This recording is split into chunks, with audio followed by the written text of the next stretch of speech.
મિત્રો આપણી ભાજી બનીને કમ્પ્લીટ થઈ ગઈ છે, તમે જોઈ શકો છો. આ ભાજી સૌપ્રથમ વાર એને વિદુરજીએ બનાવી હતી શ્રી કૃષ્ણ ભગવાન માટે. તો તમે પણ ઘરે બનાવજો, ખાજો અને એન્જોય કરજો. હેલો યુટ્યુબ ફેમિલી, કેમ છો? મજામાં થશો તો સ્વાગત છે તમારું વિલેજ રસોઈ બોયમાં.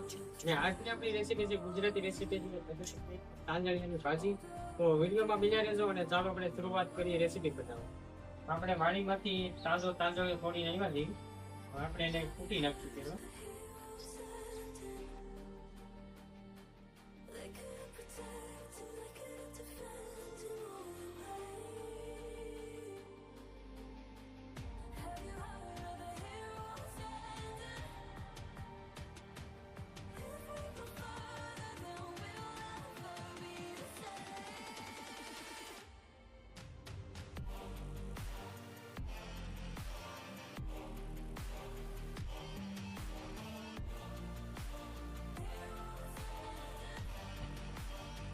આપણી ભાજી ફૂટાઈ ગઈ છે.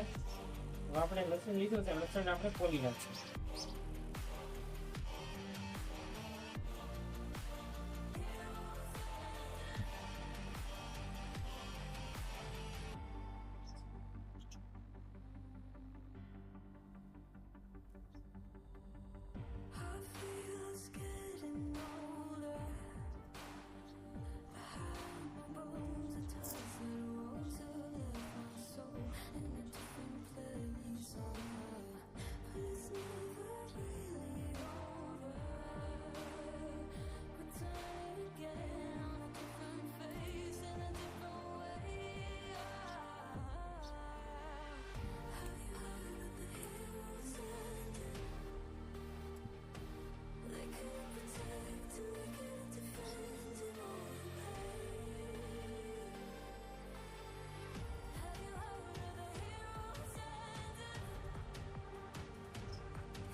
આપણે ધોઈ નાખશું હવે.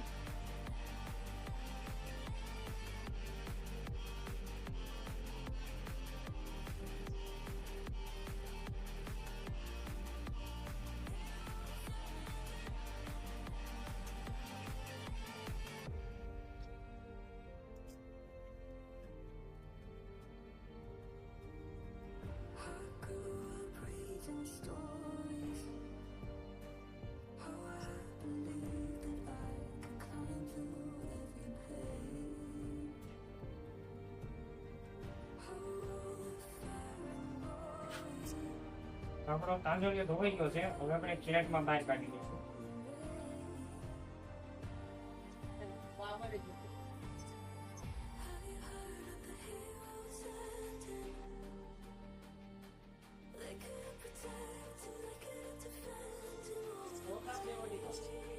આપણો તાંજળિયો ધોવાઈ ગયો છે. હવે આપણે બનાવવાની શરૂઆત કરી દઈશું.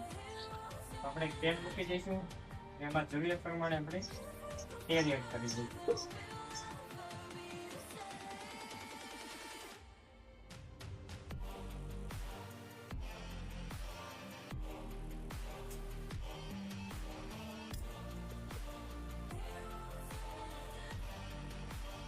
તેલ ગરમ થઈ ગયું છે, તો આપણે પેલા જીરું એડ કરી દઈશું.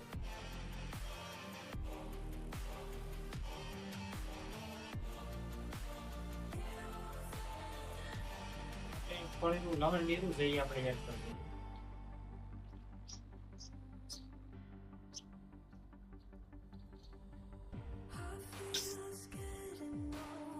આપણે હિંગ એડ કરી દઈશું.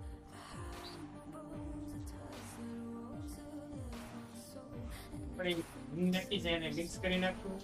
ત્યારબાદ આપણે તાંજળિયો એડ કરી દઈશું.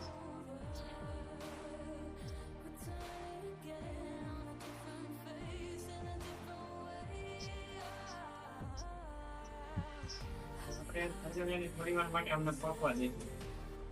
હવે ડીશ જાતી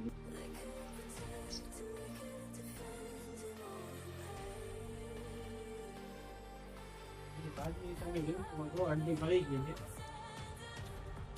છે. ગેસની ફ્લેમ લો રાખશું અને ધીમે ધીમે આપણે પકવતા રહીશું.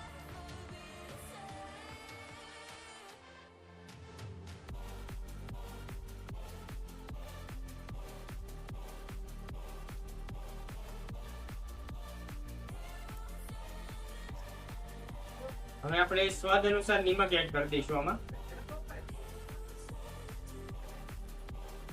હળદર પાવડર એડ કરી દઈશું. આપણે હળદર પાવડર ને નમક નાખ્યું છે અને આપણે મિક્સ કરી નાખશું. આપણે થોડી વાર માટે પાકવા દઈશું. હવે આપણે ઢાંકી દઈશું. આપણે એક વાસણમાં જેટલું મરચું નાખવાનું છે એ પ્રમાણે આપણે એક પ્લેટમાં મરચું બહાર કાઢી લઈશું અને એને પછી આપણે પાણીમાં પલાળી દઈશું.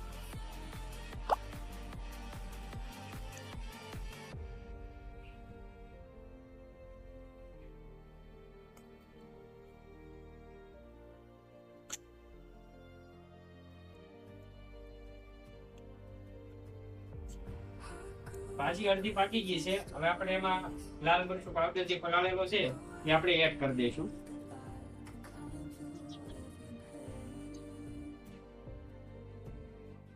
આપણે મિક્સ કરી નાખશું અને થોડી વાર માટે આપણે પાકવા દઈશું.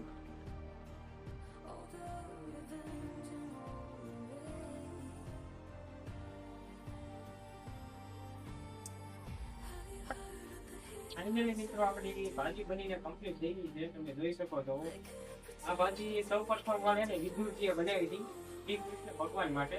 તો તમે પણ ઘરે બનાવજો, ખાજો અને એન્જોય કરજો. અને આ વિડીયો તમને ગમ્યો હોય તો લાઈક, શેર અને સબસ્ક્રાઇબ કરવાનું ભૂલતા નહીં. ફરી પાછા આપણે વિલેજ રસોઈ બોય સાથે